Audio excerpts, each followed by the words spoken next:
Throughout this semester, we've been looking at decisions that managers make. And as we move through the history of management, we looked first at productivity. How do we get more out of our workers? And then we looked at drilling down and looking at performance and separating out the ability from the motivation. And as we move into looking at how employees are motivated, we move into that behavioral and humanistic views of management, that relationship between manager and employee. And so we see the rise of human resource management. Human resource management is the management function concerned with getting, training, motivating, and keeping the competent employees. So we want to take the next couple of videos to look at the role of human resource management. When it comes to human resource management, we need to consider a number of environmental factors that impact. So economic conditions. We look at, in terms of those economic conditions, what is happening in terms of unemployment. So is the unemployment rate high? Are there a number of people looking for work? So we have lots of people to choose from. Is the unemployment rate low? So it's hard to find good qualified employees. We look at labor market issues, like what is happening in terms of wages and what are people's expectations in terms of salary, in terms of working conditions. We have to also consider organizational culture. So that's the system of shared values, norms, and beliefs held by the members of our organization. That's going to determine how our employees act. And we're going to talk more about organizational culture in a coming video. We also have to consider in human resource management a number of government rules and regulations. So we have to look at the labor code, occupational health and safety, the Charter of Rights and Freedoms, and the Canadian Human Rights, Canadian Human Rights Act. So there's a number of legislation that you have to be aware of as you're dealing with human resource management. So when we talk about human resource management, we have recruiting, training and development, benefits and compensation, employee relations, and performance management. So we'll break these down over the next 3 videos. So let's start in terms of recruitment. All right, so we want people to come work for our business. So first thing we do is we do a job analysis. What are the tasks that make up a job? What are the behaviors necessary to do that job? Okay, so we make a list. What is that in terms of the expectations of what you would do in this job? If we already have employees, we want to identify the gaps in our human resource inventory. So this is a list of the employees we have, their education, their training, their skills, what languages they speak. We go through that list and we say, okay, well, we now have this new bundle of tasks, this new job that we have. Do we already have somebody within the organization qualified to do this, or is there a gap we need to hire for? So we need to balance the supply and demand, make sure we have enough labor to deal with those gaps we found in the human resource inventory. Now, it's a balance. You might have a labor shortage, in which case we need to hire. Are we hiring temporary workers? So we just need for a short period of time. Are we hiring people full-time, continuous? It's a permanent position. Then what if we have the other end? What if we have a surplus of workers? How do we deal with that? So do you lay people off? So at the time we're making this video, we see that Twitter has laid off about 50% of its workforce. Trying to cut costs for the organization. A number of tech companies right now, they saw lots of demand during COVID, so they did lots of hiring. But now the demand for tech and for services is cooling off as people resume their normal face-to-face jobs now that COVID is going down. And so because of that, tech companies are finding that they have a surplus of labor. So are there going to be layoffs? So are we going to let people go? In which case you have to consider what in your organization is the contractual obligation in terms of amount of notice, in terms of payout.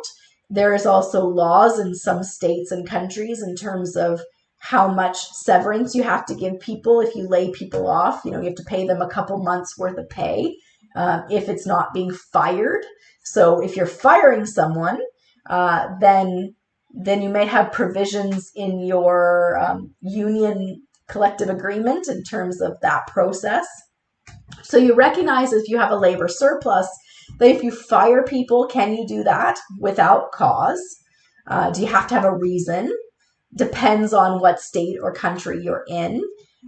And then do you have a union? Because unions will also set out that process. And if you're laying off people, so they haven't done anything wrong, but you would just have too many workers, how many months do you have to pay them for work if you're letting them go? How much notice do you have to give them? There's laws, and then there might be union bargaining as well to determine some of those pieces. You could alternatively just not fill any openings. So this is attrition here, where we can ask for voluntary resignations. Anyone who wants to leave, we can have early retirement. And so we're just not filling the empty vacancies, or we're encouraging people to retire early to create vacancies. Alternatively, you can also encourage your employees to reduce their workload. So perhaps job sharing, perhaps reduced work weeks, not working Fridays, those types of things to lower the cost of labor, and then share the work among the workers that you have now. So different ways to deal with a labor surplus.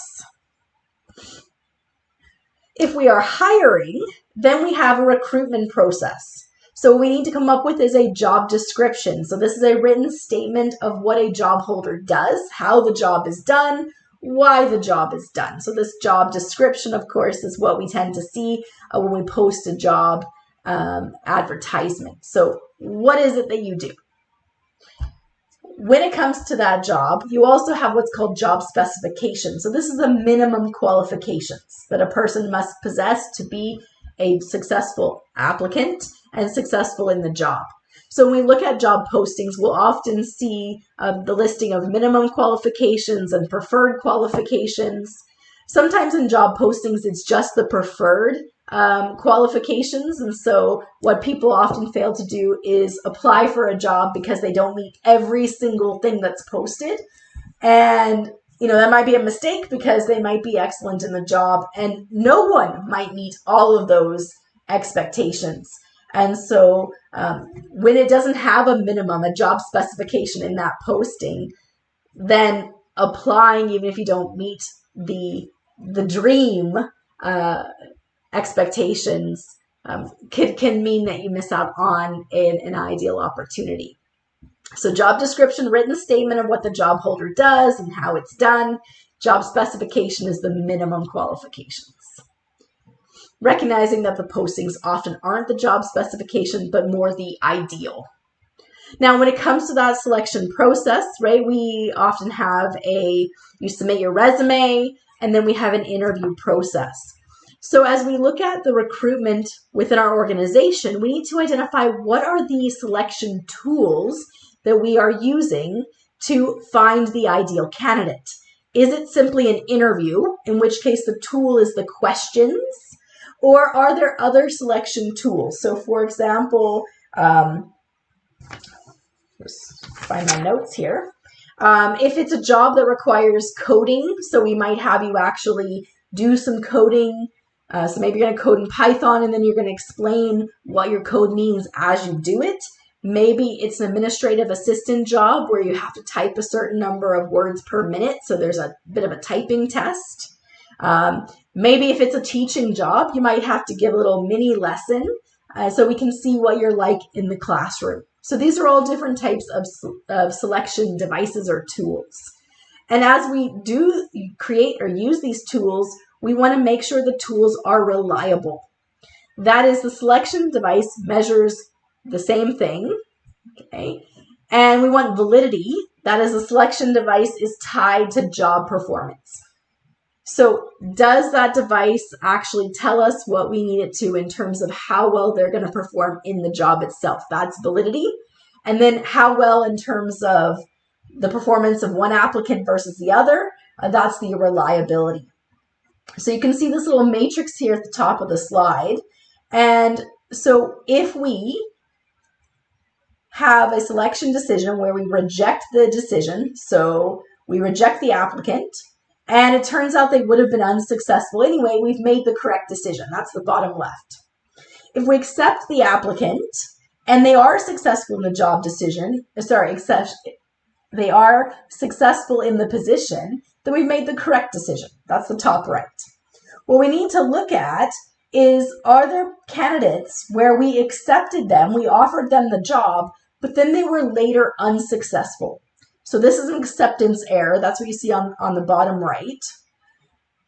And that's concern, because then our tools we're using to recruit and to select these people are not the proper tools that actually will reflect future job performance. If we're rejecting people and they would have later been successful, that's a rejection error. That is, again, another problem, because we spend all this time interviewing these people, we then don't make the offer, and they would have been perfect for us. So we need to look at that error in our selection process. Are the tools we are using reliable and valid? Reliable, so it measures good performance from one candidate to the next. Validity, it's going to be tied to that later job performance.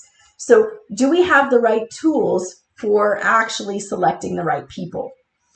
The other thing to look at as we're recruiting is the recruiting process and the interview process. So the typical interview process starts with going through the job description and specifications. Here's what the job looks like. Here's the day-to-day. Here's the minimum we need. And then there's a structured set of situational and behavioral questions to ask the applicant. So if you've ever sat on an interview panel, it's really important that there's situational and behavioral questions. Really, you're asking for, give me an example of how you deal with this situation. How do you behave when? Because if you simply ask the more philosophical questions, then we know the right answers, and we'll give those even if that doesn't match exactly what we would do in the role. So if you're simply asking people, what does it mean to be a good leader? We can memorize that definition and give that out. But we want you to demonstrate that you are an effective leader by giving you a situation and seeing how you would play it out. So situational and behavioral questions are very important in human resource management recruiting. We review the applicant's resumes. We likely would have an interview. At the interview, you, of course, want your applicant to be at ease. You want to go through with them what it is you're going to discuss at the interview.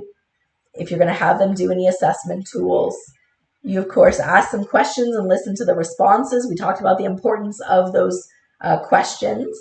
And, of course, you give the candidate a chance to ask questions as well. When the interview ends, you tell the applicant what's going to happen next. So how long until you're going to be in contact with them. And then you have your interview team write down any information from that interview in terms of their evaluation while it's fresh in their minds. So we need to recruit good qualified people, and then we need to train them and provide opportunities for them to develop. So we'll often have an orientation. We introduce the new employee to the job and to the organization. We may require certain employee training. So maybe you need to have WMIS. So there's safety because there is chemicals that they're going to deal with or be around. Maybe there's other safety related things. Often we'll see sexual harassment training. Lately we've seen cybersecurity. Maybe there's training related to management or supervisory skills or interpersonal skills. And more of these trainings are showing up as modules that someone would do. They log in, they take the training, they answer questions, they get a certificate. So what it used to be is it used to be seminars where you had to pull everyone together at the same time. And now it's more e-learning and at people's convenience, trying to fit it into their busy schedules as they're starting their job. So we need to recruit, we need to train, and then we need to make sure and we have appropriate compensation and benefits. So we look at total rewards. And if you're continuing on in our Bachelor of Business Administration, you can take courses in Human Resource Management. There's an entire course in compensation and benefits. So looking at the total rewards. So we have strategic compensation. So you might find that you have skill-based pay. So here we are rewarding the employee for their competencies. So you get paid more if you have more years of experience. You have higher credentials. So for example, post-secondary instructors, the grid in terms of your instructor's pay, the more years they've been teaching, the more degrees they have. So masters, 2 masters, a PhD, the higher they'll be paid. We also see skill-based pay in manufacturing, right? You have more training, more technical skills. We look at trades in terms of their tickets and accreditations. The more you have, the higher that you get paid. Alternatively, we could have variable pay. This is compensation based on performance. So this is what we see in the service industry. About 78% of U.S. organizations use variable pay.